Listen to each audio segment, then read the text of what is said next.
또 영국의 유명한 극작가인 셰익스피어는 감사할 줄 모르는 자식을 갖는다는 것은 뱀의 이에 물리는 것보다 더 아픈 일이다라고 말을 했습니다. 이 두 명언에 공통점이 있는데요, 감사라는 말입니다. 감사하는 마음은 하나님께서 거하시는 천국의 자리입니다. 그러나 감사하지 않는 마음은 독사의 이빨 같은 죽음의 자리가 되고 맙니다. 감사가 있고 없고에 따라 천국과 지옥을 오가는 극단적 상황이 나타나기도 합니다. 그래서 감사는 하나님께 대한 인간의 삶의 가치를 결정짓는 중요한 요소라고 생각합니다. 그래서 하나님은 성경에서 감사하라는 말씀을 174번이나 하셨어요. 하지만 우리가 살아가는 세상이 녹록하지 않습니다. 지난주에 이태원 참사로 인해 156명의 고귀한 생명이 하늘의 별이 되었습니다. 하루아침에 사랑하는 아들과 딸을 잃어버린 부모들과 가족들의 그 슬픔은 너무나도 크고 아픕니다. 만약에 우리가 이런 상황이 있다면 그래도 감사할 수 있을까 하는 생각이 듭니다. 사랑하는 가족을 잃고 고통 가운데 있는데 어떻게 감사할 수 있을까요? 그래서 오늘 말씀은 바로 이와 같은 고통과 슬픔 가운데, 환난 가운데 처해 있는 우리들을 향해서 과연 어떻게 해야 할까 하는 말씀을 함께 나누고자 합니다. 오늘 보면 16절에는 내가 들었으므로 내 창자가 흔들렸고 그 목소리로 말미암아 내 입술이 떨렸도다. 무리가 우리를 치러 올라오는 환난 날을 내가 기다림으로 썩이는 것이 내 뼈에 들어왔으며 내 몸은 내 처소에서 떨리는도다. 이 말씀은 오늘 본문 말씀의 배경이면서 당시 어떤 상황인지를 우리에게 보여주고 있습니다. 내가 들었으므로 내 창자가 흔들렸고 그 목소리로 말미암아 내 입술이 떨렸도다. 과연 무슨 소리를 들었기에 창자가 흔들리고 입술이 떨린다는 말일까요? 이 말씀은 당시의 정치 상황을 반영하고 있습니다. 하박국이 살던 당시 바벨론이라는 강대국이 패권을 쥐고 있었습니다. 그러던 중 바벨론이 이스라엘을 향해 쳐들어온다는 소식이 들려왔습니다. 당시 최고의 강대국이 이스라엘을 침공하기 위해서 몰려오고 있다는 말입니다. 이스라엘은 지리적으로 매우 중요한 곳이었기에 언제나 강대국으로부터 시달렸습니다. 더구나 이스라엘은 힘이 없는 약소국입니다. 힘으로 맞서서는 결코 대항할 수도 이길 수도 없습니다. 그러니 이스라엘을 향해 쳐들어온다는 소식을 들으니 심장이 떨리고 입술이 바짝 말라갈 수밖에 없겠지요. 나라가 곧 멸망당할 엄청난 위기의 상황에 처해 있었습니다. 이런 상황에서 무엇을 할 수 있었을까요? 단지 고통과 환난 날을 떨며 두려워할 수밖에 없었습니다. 현실은 너무나 암담하고 답답합니다. 들려오는 소리와 그로 인해 느끼는 두려움은 뼈를 삭게 할 정도였습니다. 도망을 치든지 아니면 모든 것을 포기하고 죽은 것처럼 지내야 했습니다. 그러나 하박국 선지자는 이 상황에서도 전혀 다른 반응을 보여주고 있습니다. 오늘 본문 17절 이하에 비록 무화과 나무가 무성하지 못하며 포도나무에 열매가 없으며 감람나무에 소출이 없으며 밭에 먹을 것이 없으며 우리의 양이 없으며 외양간에 소가 없을지라도 나는 여호와로 말미암아 즐거워하며 나의 구원의 하나님으로 말미암아 기뻐하리로다. 무화과 나무가 무성하지 않고 포도 열매가 없고 감람나무에 소출이 없고 밭에 먹을 것이 없고 양과 소가 없을지라도 나는 여호와 나의 구원의 하나님 때문에 기뻐하겠다. 한마디로 당장 먹을 것이 없고 일말의 기대도 할 수 없는 상황에서도 하나님께 기뻐하고 감사한다는 말입니다. 그런데 여러분, 어떻게 이럴 수 있을까요? 사실 사람이 얼마나 간사한 존재들입니까? 우리는 감사하기보다 불평하고 원망하기가 더 쉬운 사람들입니다. 우리 사회는 돈만 있으면 왕처럼 누구의 간섭을 받지 않고 내 마음대로 살 수 있다는 나쁜 가치관이 팽배합니다. 그 나쁜 가치관을 나도 모르게 따르고 있습니다. 그래서 우리 가슴에는 비교와 경쟁, 이 두 글자가 깊이 박혀 있습니다. 다른 사람을 이겨야 내가 산다. 이웃 사촌이 땅을 사면 배가 아프다. 남이 잘 되면 배가 아프고 남이 잘못되면 은근히 즐깁니다. 이처럼 나도 모르게 매일 경쟁하고 비교하는 나쁜 가치관을 따라 삽니다. 나쁜 가치관에 따르다 보니 성공하지 못하면 나는 쓸모없는 사람이라고 낙인을 찍어버립니다. 뿐만 아니라 모든 것이 자기 중심적이지요. 나의 기분과 나의 생각에 따라 모든 것을 판단합니다. 우리는 남을 배려하지 못하고 자기만 아는 세상에서 살아가고 있습니다. 그리고 은혜 받은 것을 당연하게 생각합니다. 어떤 사람이 작은 마을의 10집에게 조건 없이 100만 원을 나눠주는 실험을 했습니다.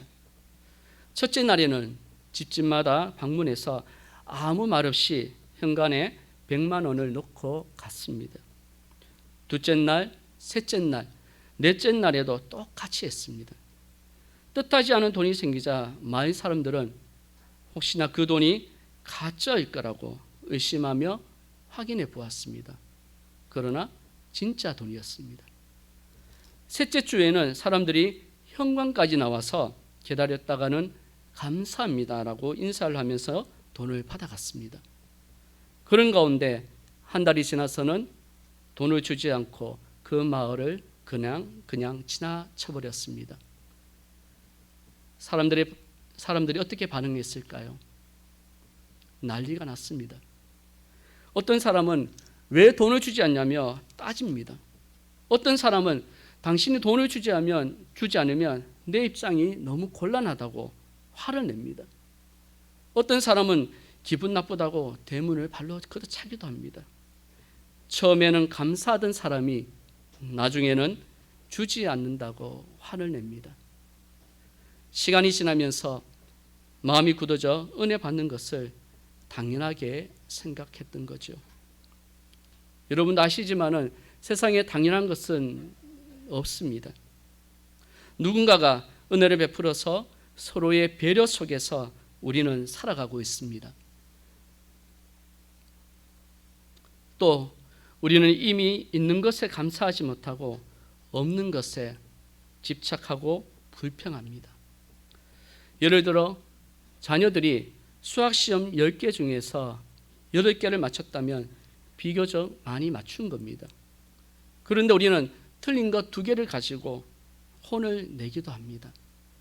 물론 더 잘하라는 의미로 받아들일 수도 있습니다. 그러나 잘하는 것에 감사하기보다 못하는 것에 불평해서 잘하는 것마저 잃어버립니다. 손이 아프면 손이 아파서 죽겠다라고 말합니다. 그런데 알고 보면 손만 빼고 다른 모든 지체는 건강합니다.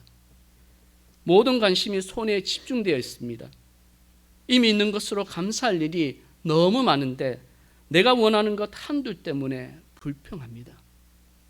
이런 모습이 우리들의 일반적인 모습입니다. 그런데 오늘 하박국 선지자는 전혀 다르게 고백하고 있습니다. 당장 내가 죽어도 하나님의 은혜로 인해 기뻐하고 감사한다. 사랑하는 성도 여러분, 여러분은 하나님을 어떻게 믿고 있습니까? 여러분도 오늘 하박국처럼 당장 목숨이 왔다 갔다 하는 상황에서 하나님을 믿고 기뻐한다고 할 수 있으신가요? 오늘 말씀은 진정한 감사, 즉 참 신앙이 무엇인지를 우리에게 가르쳐 줍니다. 우리가 좋은 일에는 언제든지 감사할 수 있습니다. 직장에서 승진하면 기쁘고 감사하지요.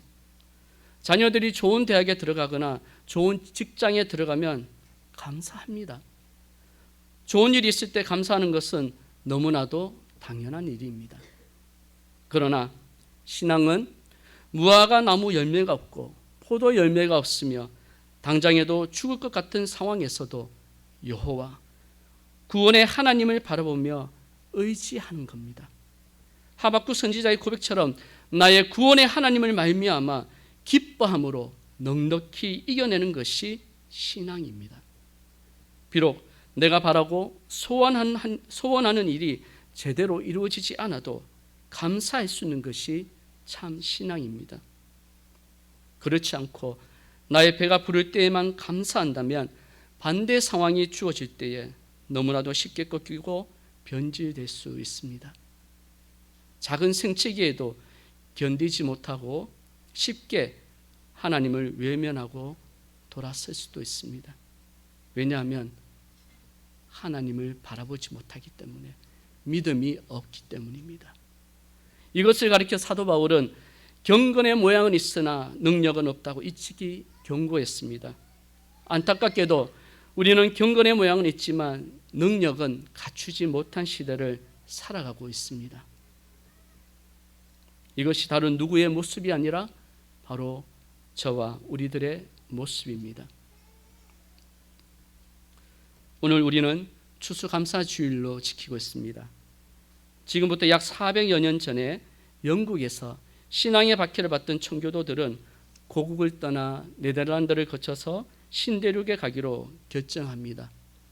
1620년 11월 9일 메이플라워 홀에 탄 101명의 사람들이 아메리카, 그러니까 미국 땅을 밟습니다.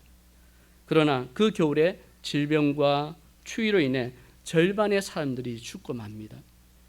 다음 해에 들어 비로소 옥수수와 보리, 밀을 심기 시작해서 추수를 하고 하나님께 감사 예배를 드렸습니다. 그때가 1621년 11월 마지막 목요일입니다. 이것이 오늘의 미국을 이룬 신앙적 근거가 되었습니다. 한국 교회는 미국 교회의 영향을 받았기 때문에 대부분이 매년 11월 셋째 주일을 추수감사절로 지킵니다. 요즘 와서는 추석을 전후로 해서 추수감사절을 지키는 교회들도 많이 늘어나고 있는 추세입니다. 우리는 매년 오늘 이 시간 11월 첫째 주일을 추수감사절로 지키고 있죠. 어쨌든 추수감사주일의 의미는 풍성한 열매와 수확 이전에 힘들고 어려운 상황에서도 지켜주신 하나님께 대한 감사입니다. 그래서 감사는 믿음의 표현이고 또한 열매입니다. 오늘 본문의 하박국 선지자와 같이 무엇 하나 제대로 된 것이 하나도 없어도 그 속에서도 감사할 수 있는 것이 참 신앙입니다. 그래서 우리는 때로는 오늘이 인생의 마지막인 것처럼 살아야 할 때도 있겠지만 더불어 오늘이 끝이 아니라 내일도 모레도 하나님이 함께하는 삶이 있음을 기억해야 합니다. 사실 하박국 선지자는 이스라엘이 절대 절명의 위기에 처했을 때에 가만히 있지 않았습니다. 하나님을 향해 소리치며 따졌습니다. 하나님, 도대체 이게 무슨 일입니까? 왜 이런 일이 일어납니까? 하나님은 우리를 지금 버리려고 하시는 겁니까? 하나님이 살아계시기는 한 겁니까? 하나님을 향해 왜 이렇게 하시냐며 한거하며 따졌습니다. 다르게 표현하면 하나님께 간절히 기도드렸지요. 여기에 대해 하나님은 의인은 믿음으로 말미암아 살리라 라고 응답해 주셨습니다. 이 말씀은 하나님께서 살아계시니 억울하다고 날뛰지 말고 믿음으로 잠잠히 하나님이 행하실 일을 기다려라는 뜻입니다. 하박국 선지자는 이 말씀을 듣고서 나서야 비로소 하나님을 의심하고 원망했던 마음이 풀어졌습니다. 뿐만 아니라 이전보다 더욱더 하나님을 경외하는 마음이 생겨나서 하나님을 찬양하며 다시금 자신을 새롭게 결단하는 동기가 되었습니다. 그래서 하박국 선지자는 비록 너무나 두렵고 힘든 상황이지만 여호와 하나님, 구원의 하나님께서 모든 환난과 어려움 속에서 구원해 주실 것을 굳게 믿고 의지합니다. 구원의 하나님으로 인해 기뻐하며 즐거워합니다. 먹구름과 어둠 속에서도 감사를 드렸습니다. 전혀 감사할 수 없는 상황에서도 감사할 수 있는 것은 오롯이 하나님께 대한 믿음으로만 가능합니다. 어제나 오늘이나 영원토록 동일하고 변함없으신 하나님의 말씀을 의지할 때에 우리는 믿음으로 감사할 수 있습니다. 이런 믿음의 고백을 통해 하박국 선지자는 오늘 본문 19절에 주 여호와는 나의 힘이시라, 주 여호와는 나의 힘이시라, 나의 발을 사슴과 같게 하사 나를 나의 높은 곳으로 다니게 하시리라 라고 고백을 합니다. 사슴은 자유로움을 상징합니다. 마치 사슴이 이 산 저 산을 넘어 뛰어다니는 것처럼 우리들의 삶도 하나님께서 평화롭게 하시고 자유롭게 하실 것을 고백하는 말씀이죠. 지난주 이태원 참사로 인해 모든 국민들이 함께 애도하며 슬퍼했습니다. 너무나 어처구니 없는 참사였기에 슬퍼하면서도 안타까움을 숨길 수 없었습니다. 2022년, 그것도 후진국도 아닌 대한민국에서 이런 일이 일어났다는 사실이 부끄럽기까지 했습니다. 이런저런 이유로 우리는 슬픔으로 한 주간을 보냈습니다. 그러던 중 지난 4일 목요일이죠. 밤 11시경에 놀라운 소식이 전해졌습니다. 지난달 26일 밤 경북 봉화군 아연 채굴 광산이 무너져서 2명의 강부가 매몰되는 사건이 있었습니다. 너무나 깊은 곳에 매몰되었기에 이 두 사람의 생사를 확인하기가 어려웠습니다. 혹시 살아있을 것을 기대하며 수많은 인력과 장비가 투입되었습니다. 하지만 하루가 지나고 이틀이 지나고 일주일이 지나도 두 사람의 생사를 알지 못했습니다. 그러던 중 지난 4일 밤 11시경 두 사람이 구출이 되었는데 그것도 걸어서 나온 겁니다. 정말 기적 같은 일이었습니다. 무려 221시간을 9일이 넘는 시간을 두 사람이 여러 방법으로 버틴 가운데 극적으로 구조가 되었습니다. 이 사건을 접하면서 사람의 생명이라는 것이 결코 만만한 것이 아니라는 생각이 들었습니다. 쉽게 절망하고 포기할 수 있는 상황인데도 그 어려움을 이겨내고 소중한 두 생명이 살아났다는 사실에 경이로움을 느낍니다. 한편으로 이태원 참사로 인해 고통스러워하고 슬퍼하며 힘든 시간을 보내면서도 또 한편으로 절망 가운데 극적으로 구출된 두 사람으로 인해 삶의 희망을 보게 된 한 주였습니다. 구원의 은총을 소망할 수 있는 시간이었습니다. 사랑하는 성도 여러분, 우리는 오늘 추수감사절로 하나님께 예배를 드리고 있습니다. 예배를 통해 특별히 하나님께 감사를 드리려고 모였습니다. 지금 하나님께 감사드리는 여러분의 모습은 어떻습니까? 어쩌면 곧 있으면 나라가 멸망할지 모른다는 절망에 빠져 창자가 흔들리고 입술이 떨릴지도 모릅니다. 감사는커녕 조금이라도 기분 좋은 일이라도 있었으면 하는 마음일 수도 있습니다. 머리로는 알아도 도저히 감사할 수 없는 상황으로 힘들어 하실 수도 있습니다. 사실 우리의 삶은 감사의 거리를 찾기보다 실망하고 절망하며 안타까워할 일이 더 많은 것 같기도 합니다. 그러나 오늘 하박국 선지자의 고백에 귀를 기울이셨으면 합니다. 나는 여호와로 말미암아 즐거워하며 나의 구원의 하나님으로 말미암아 기뻐하리로다. 우리 하나님은 구원의 하나님입니다. 우리가 잘났거나 못났거나 우리를 사랑하시고 불쌍히 여기시는 하나님이십니다. 이 세상 누구보다 우리를 소중하게 여기셔서 독생자 예수를 십자가에 못 박기까지 사랑하여 주시며 우리를 모든 어려움과 고통에서 건져주시는 구원의 하나님이십니다. 이 사실을 우리는 믿기에 오늘도 이 자리에 함께 구원의 하나님을 바라봅니다. 비록 여전히 힘들고 어려움이 있지만 그럼에도 나를 사슴과 같이 뛰어다니게 하실 구원의 하나님을 바라보시기를 바랍니다. 여호와 우리 구원의 하나님께 감사합시다. 감사하는 마음에 하나님의 나라 천국이 임한다는 말을 되새기시기를 바랍니다. 그리할 때에 2500년 전 이스라엘을 구원하신 하나님이 지금도 살아계셔서 여러분을 구원하시고 자유와 평화의 길로 인도해 주실 겁니다. 바라기는 이 시간 우리의 힘든 상황에서도 진정한 감사를 드리는 믿음의 의미를 되새기며 오직 나의 의는 믿음으로 말미암아 살리라 하신 그 말씀을 기억하며 믿음으로 항상 기뻐하고 범사에 감사하는 하나님의 복된 사람들이 되시기를 주님의 이름으로 간절히 축복합니다. 기도하겠습니다.